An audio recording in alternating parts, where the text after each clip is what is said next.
चंदू नामक एक व्यक्ति धनी जमींदार था। उनके 3 बेटे थे। जमींदार बहुत बीमार था। उसने अपने तीनों बेटों को पास बुलाया और कहा, मेरे मरने के बाद मेरे पलंग के नीचे से जमीन खोद कर देखना।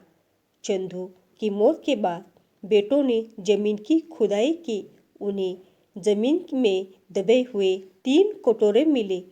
एक कटोरी में मिट्टी भरी हुई थी, दूसरे में सूखा हुआ गाय का गोबर था और तीसरे में तिनके रखे हुए थे। तीनों कटोरे के नीचे उन्हें 10 सोने की मुद्राएं मिली। तीनों पुत्र कुछ भी समझ में नहीं आया। वो तीनों पुत्र तेनाली रमन के पास गए।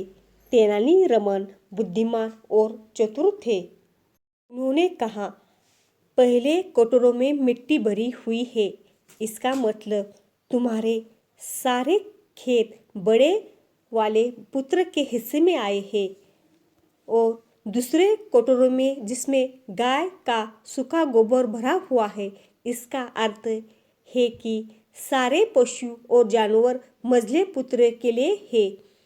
तीसरा कटोरा जिसमें तिनके रखे हुए हैं, ये सुनहरे रंग के है, इसका अर्थ कि छोटे पुत्र के हिस्से में सोना आया है।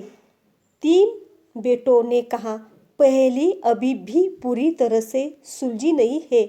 तो तेनाली रमन ने कहा, सोने के सिक्के मेरा मेहनताना है। तुम्हारे पिता कोई भी चीज मुफ्त में नहीं लेते थे। वो सोने की मुद्रा मेहनता के रूप में छोड़ गए हैं। उन तीनों बेटों को पहेली का उत्तर मिल चुका था।